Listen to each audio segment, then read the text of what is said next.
Maji niko hapa katika chuo kikuu cha Masai Mara ambapo nitakwenda kuzungumza na wanagenzi wa mwaka wa 4 ambao wametamanisha karatasi yao ya mwisho. Nataka kusikia kuna yapi ya kusema. Unaitwaje?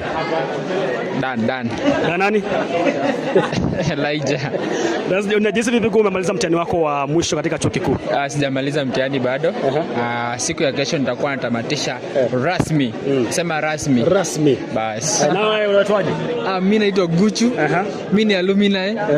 Nilishamaliza exam. Ulimaliza exam yako lini? Mimi nilimaliza exam last week on Thursday. Kenye nasema mnipe kazi direct to educated and employed. Bana direct. Iko hivyo? Iko hivyo. Tusikie kwa mwingine pia hapa kuna yapi ya kusema? Ndio. Unaitwaje? Mimi naitwa Msamali.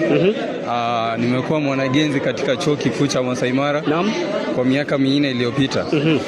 Ni shughuli ambayo tumekuwa tukitamatisha mtihani wa mwisho leo.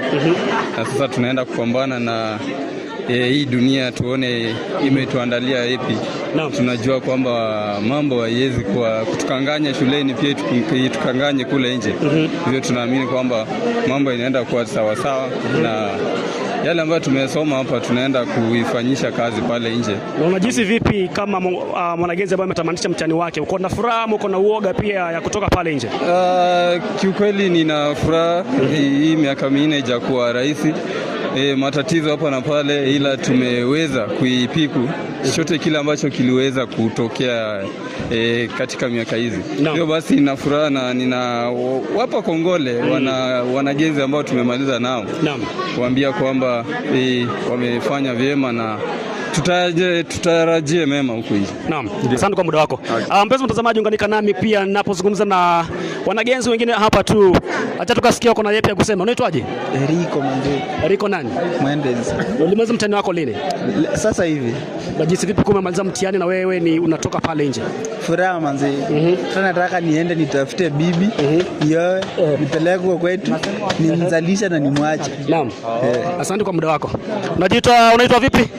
Mimi naitwa Kiprop Samuel. Mimi unajisikia vipi kama umemaliza mtihani wako wa mwisho? Mambo mazuri tu haya.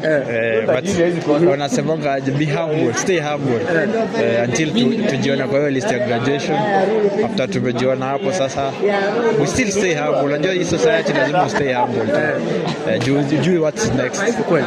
Sawa, asante kwa muda wako. Naam.